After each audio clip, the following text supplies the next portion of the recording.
जी नमस्कार। आज इस प्रेस वार्ता में उपस्थित हमारे मुख्यालय प्रभारी अरविंद शर्मा जी, मीडिया के प्रभारी दानिश इकबाल जी, सभी प्रवक्तागण, पैनलिस्ट, सब मीडिया प्रभारी और सभी मीडिया के साथीगण, 2025-26 का बजट हमने बिहार विधानसभा में 3 तारीख को प्रस्तुत किया और बिहार के जो किसान, छात्र, नौजवान, युवा, ई गवर्नेंस और रोजगार की पूरी चिंता आदरणीय नीतीश कुमार जी के नेतृत्व में किया गया। और जो खटारा बिहार था, जहां सड़क नहीं थी, बदहाली था, बिजली नहीं था, पानी की व्यवस्था नहीं थी, उसको समृद्ध बिहार बनाने का काम बिहार के लोकप्रिय मुख्यमंत्री नीतीश कुमार जी के नेतृत्व में हुआ है। और आपने देखा बिहार के बजट के माध्यम से किसानों की चिंता की गई। किसान कैसे समृद्ध हो सकते हैं, चाहे वो तरकारी सुधा केंद्र हो, कोल्ड स्टोरेज का निर्माण हो और स्वयं सहायता समूह के तर्ज पर एक सोसाइटी बनाकर उसके माध्यम से तरकारी केंद्र को संचालित किया जाए। इसके साथ साथ नेफेड और एनसीसीएफ के माध्यम से जो भारत सरकार की संस्था है, बिहार की कोऑपरेटिव संस्था इससे जुड़ेगी और कोऑपरेटिव के माध्यम से और खाद्य आपूर्ति विभाग के माध्यम से अरहर का दाल, मूंग का दाल और उड़द का दाल, यह सभी का धान अधिप्राप्ति के तर्ज पर इसको सरकार लेने का काम करेगी। सभी प्रखंडों में हम इस पूरे सोसाइटी को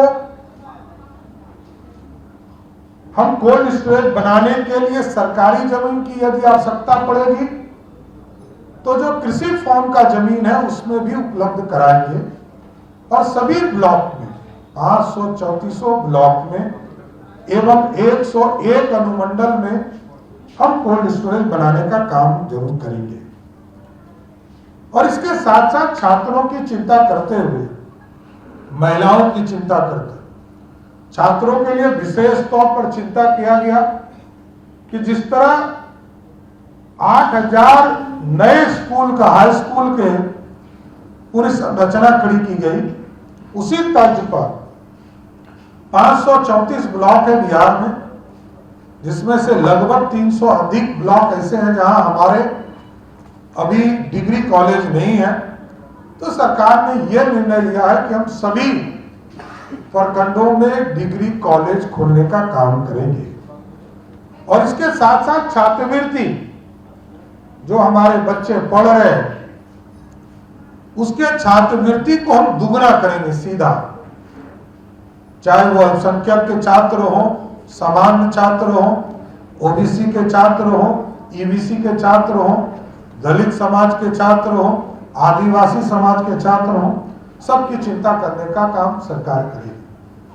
इसके साथ साथ सबसे बड़ी चिंता होती है गरीब परिवार में जन्मी बेटी और बहन को उसके शादी की व्यवस्था कैसे हो। तो सरकार ने यह निर्णय लिया, कन्या विवाह मंडप की स्थापना सभी पंचायतों में करेंगे, जिससे कि सबके शादी की व्यवस्था, शादी या कोई भी समारोह आप अपने पंचायतों में कर पाएंगे। इसके साथ साथ जो प्रमुख शहर है हमारे, उसमें वेंडिंग जोन बनाया जाएगा, जिसमें महिलाएं सीधा, जिस तरह 1,31,00,000 महिलाएं स्वयं सहायता समूह से जुड़ी हैं और उनके माध्यम से वो आर्थिक रूप से समृद्ध हो रही है, तो हम वेंडिंग जोन में महिलाओं के लिए स्थान चिन्हित करेंगे, जिससे कि पूरी तरह आर्थिक रूप से खड़ा हो सके। पटना में प्रयोग के तौर पर, पायलट प्रोजेक्ट के तौर पर हम लोग शुरू करने जा रहे हैं जिसमें जिम ऑन व्हील की सारी व्यवस्था की जाएगी, पिंक टॉयलेट की स्थापना की जाएगी और पिंक बसेस चलाई जाएगी। और पिंक बसेस में महिला चालक भी होंगी, कंडक्टर भी होंगी और सवारी भी सिर्फ महिला होगी। इसकी पूरी संरचना करने का काम किया जाए। साथ ही साथ सभी जिले के जो प्रमुख बस स्टैंड हैं उसको चरणबद्ध से हम लोग बनाने का काम करेंगे और स्वाभाविक इन सारी चीजों को उद्योग से जोड़ेंगे। और उद्योग में कई पॉलिसीज हमने घोषणा किया है। बिहार औद्योगिक निवेश प्रोत्साहन नीति 2025 लाएंगे, प्लास्टिक के ऊपर पॉलिसी लाएंगे, बायोफ्यूल्स पर पॉलिसी लाएंगे और नया बिहार खाद्य प्रसंस्करण नीति 2025 को लाने का काम करेंगे। और बिहार जैसे राज्य में जहां हमारा जो अनुभव है, लगभग 1.5 महीने तक मैं स्वास्थ्य मंत्री था, तो अभी हम सभी प्रखंडों में, सभी विधानसभा में हेल्थ सेंटर के साथ साथ एडिशनल पीएससी बनाने का काम कर रहे हैं। लगभग 300 एडिशनल पीएससी हम बनाने का काम कर रहे हैं और लगभग 1200 से अधिक हेल्थ सेंटर बनाने का काम कर रहे हैं और सभी जिले में मेडिकल कॉलेज की स्थापना की जा रही है। तो इसको पीपीपी मोड पर भी लाएंगे।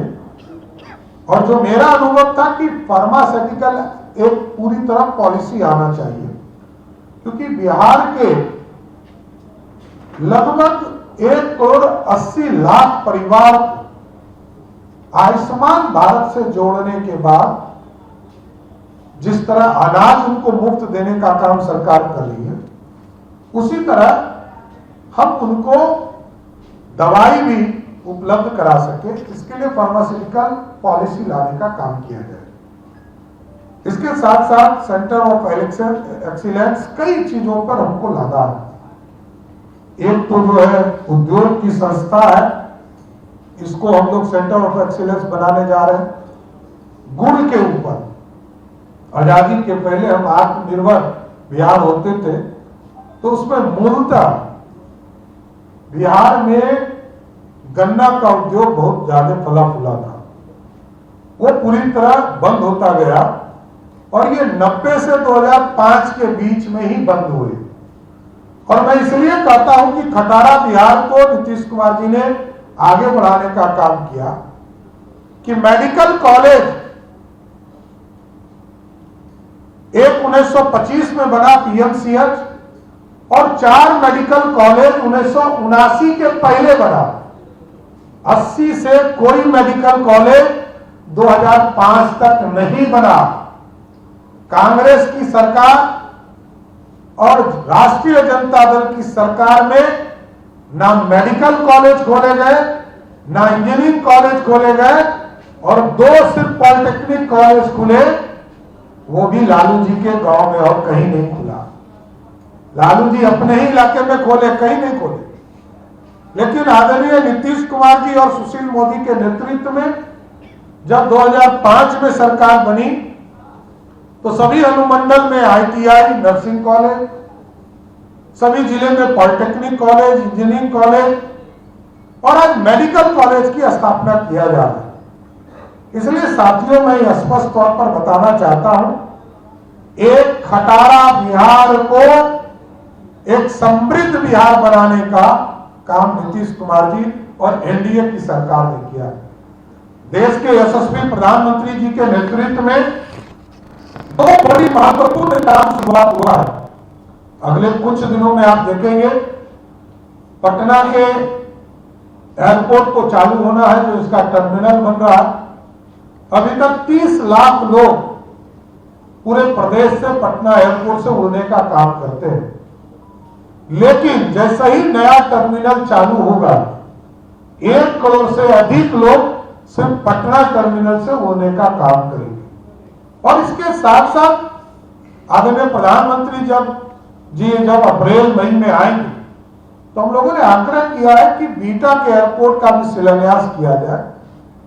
अभी मोकामा से बख्तियारपुर का 4 लेन का काम पूरा हो रहा है मोकामा में ब्रिज का काम पूरा हो रहा है। अभी प्रधानमंत्री जी ने भागलपुर में 3 बड़े काम हमें निर्देशित किया। एक, जिस तरह नालंदा यूनिवर्सिटी को स्थापित करने का काम प्रधानमंत्री जी ने किया, अब वहां पर भागलपुर में विक्रमशिला यूनिवर्सिटी को भी सेंट्रल दर्जा देकर वहां स्थापित किया जाएगा। और कई ग्रीनफील्ड एयरपोर्ट, हमारा राजगीर में एयरपोर्ट, भागलपुर जिले के सुल्तानगंज में एयरपोर्ट, रक्सौल में एयरपोर्ट और पूर्णिया में तो काम शुरू करने का निर्देश दिया गया है और जुलाई में उसको शुरू करने का, चालू करने का फिर निर्देश दे दिया गया है। और इसके साथ साथ 6-7 छोटे छोटे एयरपोर्ट, सहरसा का, मुंगेर का, जो भागलपुर का एग्जिस्टिंग एयरपोर्ट है, वाल्मीकि नगर, मुजफ्फरपुर, मधुबनी, सभी एयरपोर्ट को हम निर्माण करने का काम करेंगे, जिससे कि एयर कनेक्टिविटी और अच्छी हो सके। इसके साथ साथ कई एक्सप्रेसवे हमारा स्वीकृत हुआ। आपने देखा होगा कि कल भी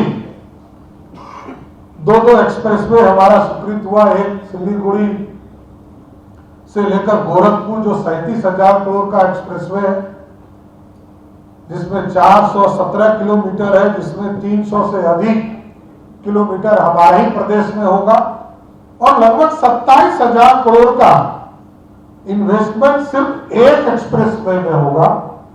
इसके साथ साथ पटना से पूर्णिया और हल्दिया से रक्सौल ये एक्सप्रेसवे है, भागलपुर से बक्सर, ये 4 एक्सप्रेसवे की कल्पना और की गई है, जो आगे के दिनों में इसको स्वीकृत करने का काम भारत की सरकार करेगी। इसलिए बिहार के विकास के लिए एनडीए की सरकार और बिहार में नीतीश कुमार जी की सरकार, देश में नरेंद्र मोदी जी की सरकार लगातार बिहार को विकसित बनाने में लगे हैं। और ये सारे चीजों को बजट के माध्यम से 3,17,000 करोड़ की राशि से, और उसमें से भी आपने देखा कि रोजगार के सेक्टर में जहां हम लोगों ने घोषणा किया था 2020 में कि 10 लाख सरकारी नौकरी और 10 लाख रोजगार दिए जाएंगे, अब बिहार के लोकप्रिय मुख्यमंत्री जी ने घोषणा किया है कि हम 50 लाख हाफ सेंचुरी मारकर बिहार के नौजवानों को सरकारी नौकरी और रोजगार देने का काम करेंगे। इसके साथ और कई चीजें हैं। आप देखिएगा, clean Bihar, clean air transformation, smoke tower की कल्पना बिहार में नहीं थी, दुनिया में हम देखते हैं। और प्लांटेशन का काम भी आपको जानकर आश्चर्य होगा, 2007-8 से 45 करोड़ पेड़ लगाने का काम नीतीश कुमार की सरकार ने किया।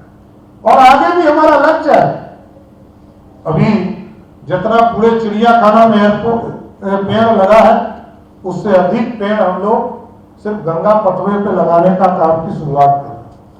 इसके साथ छठ हमारा पर्व है, बिहारियों का छठ, इसको प्रोत्साहित करना और वर्ल्ड मार्केट में आना। हम इसके लिए होम स्टे की कल्पना को लेकर आ रहे हैं, महिलाओं को इससे जोड़ेंगे, महिलाओं को इसके लिए टूरिस्ट गाइड भी बनाने का काम करेंगे। इन चीजों को स्थापित किया जाएगा। और 2 महत्वपूर्ण जानकारी देकर और बताना चाहता हूं कि हम विशेष तौर पर बिहार स्टेट डाटा सेंटर परियोजना के माध्यम से डिजास्टर रिकवरी और ये जो साइबर क्राइम है, इसको भी, साइबर अटैक को और प्राकृतिक आपदा को कैसे बच सकते हैं, इसको भी हम पूरी तरह आपको इससे जोड़ने का काम करेंगे, जिससे कि कंप्यूटिंग एंड स्टोरेज क्षमता, जो हमारे यहाँ पूरा साइबर अटैक्स होते हैं, उसको कैसे बचाया जा सकता है, इस सारी चीजों की स्थापना की जाएगी। खेल के लिए भी सभी प्रमंडल स्तर पर हम एक पूरी संरचना खड़ा करेंगे, जिसमें पटना में हम लोगों ने 100 एकड़ में एक पूरा खेल गांव, खेल परिसर बनाने का कंसेप्ट दिया है। इसलिए बिहार के बजट के माध्यम से बिहार को समृद्ध बनाने के लिए और जो खटारा बिहार था उसको विकसित बिहार बनाने का काम नीतीश कुमार की सरकार ने किया है। और कल तक लोग कहते थे कि हम गांव से जब चलते हैं तो पटना 6 घंटा लगता था, उसको नीतीश कुमार जी ने पहले टारगेट करके 6 घंटा किया, फिर मुख्यमंत्री जी ने उसको 16-17 में 5 घंटा किया, और अब हम लोगों ने टारगेट किया है कि 2027 के पहले ऐसी संरचना खड़ा करना है कि बिहार के किसी कोने से यदि चले तो पटना हेडक्वार्टर 4 घंटे में पहुंचने का काम कर सके। इसलिए इस बिहार के समृद्धि के लिए, बिहार के विकास के लिए बिहार का बजट और केंद्र सरकार का बजट दोनों मिलकर बिहार को समृद्धि की ओर ले जाएगा। आप सभी लोग यहाँ पर आए, सबका मैं बहुत बहुत धन्यवाद देता हूँ। और बिहार इसके साथ साथ की आगे होली है, आपको होली की भी शुभकामना देता हूँ। धन्यवाद। किसी के प्रश्न तो एक एक करके रमन जी। प्रधानमंत्री जी से हम लोगों ने आग्रह किया है कि अभी किसान सम्मान निधि समारोह में आए थे, आगे जो विकास के कार्य हमारे पूरे हो रहे और जो नया काम शुरुआत होने वाला है उसका उद्घाटन शिलान्यास कर दे। और विशेष तौर पर अभी हमारा लक्ष्य था 2,45,000 पक्के मकान बनाने का, अभी प्रधानमंत्री जी ने उसको बढ़ाकर 7,90,000 कर दिया है। तो प्रधानमंत्री जी से हम लोगों ने आग्रह किया है कि बिहार में जो आर्थिक समृद्धि हुई है, जो हमारे यहाँ काम पूरे हुए हैं, उसका उद्घाटन शिलान्यास करने बिहार आइए। आनंद जी।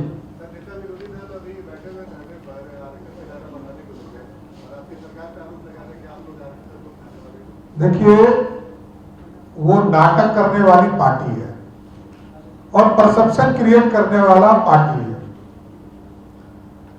बिहार या देश में जब मंडल कमीशन आया तो भाजपा नहीं होती तो मंडल कमीशन पारित नहीं होता। जिसके गोद में बैठे हैं राष्ट्रीय जनता दल बैठी है, वो जाकर पूछे कांग्रेस पार्टी से, उसने मंडल कमीशन तक का विरोध किया। लेकिन भारतीय जनता पार्टी ने मंडल कमीशन का भी समर्थन किया। और बिहार में जब अति पिछड़ों को आरक्षण दिया गया, पंचायती राज और नगर निकाय में दलितों को आरक्षण दिया, तब भी बीजेपी समर्थन कर रही थी और राजद और कांग्रेस विरोध कर रही थी। 50 लाख लोगों को रोजगार देंगे, कब तक देंगे? रोजगार देंगे या फिर सरकारी नौकरी? देखिए, नीतीश कुमार जी का घोषणा है 10 लाख सरकारी नौकरी, उसको बढ़ाकर नीतीश जी ने 12 लाख कर दिया। और पहले 10 लाख सरकारी रोजगार था, उसको पहले बढ़ाकर मुख्यमंत्री जी ने 34 लाख किया। अब 34 लाख से बढ़ाकर इसको 38 लाख किया। हम लोगों ने आग्रह किया कि इसको सीधा हाफ सेंचुरी मारने की जरूरत है। 50 लाख लोगों को सरकारी नौकरी और रोजगार देने का काम नीतीश कुमार की सरकार करेगी। आप लगातार जिक्र कर रहे हैं पिंक बसेस का, इसमें चालक भी महिलाएं होंगी, सवारी भी महिलाएं होंगी। इस केस अगर कोई जेंट्स सवारी बैठने की कोशिश करता है, महिलाओं की सेफ्टी का क्या, कैसे महिलाएं? देखिए, वो पूरी तरह महिलाओं के लिए ही बसेस चलेगी, वो अलग कैटेगरी का बस ही होगा।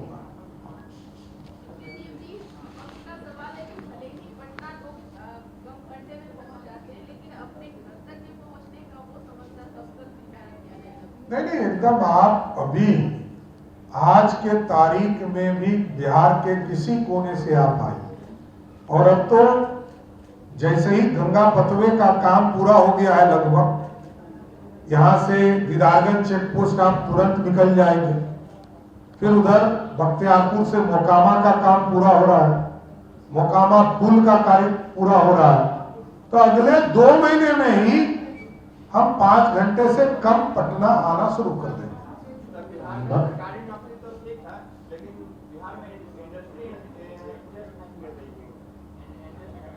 इंडस्ट्री यदि इंटरेस्ट नहीं लेती तो 1,80,000 करोड़ का इन्वेस्टमेंट कहां से आया? और आपको जानकर आश्चर्य होगा कि उसमें 73,000 करोड़ के इन्वेस्टमेंट को हमने सहमति भी दे दिया। और आगे के दिनों में अभी 3,000 एकड़ जमीन हम लोगों ने उपलब्ध कराया है। इसको बढ़ाकर 10,000 एकड़ जमीन हम इंडस्ट्री को उपलब्ध कराएंगे।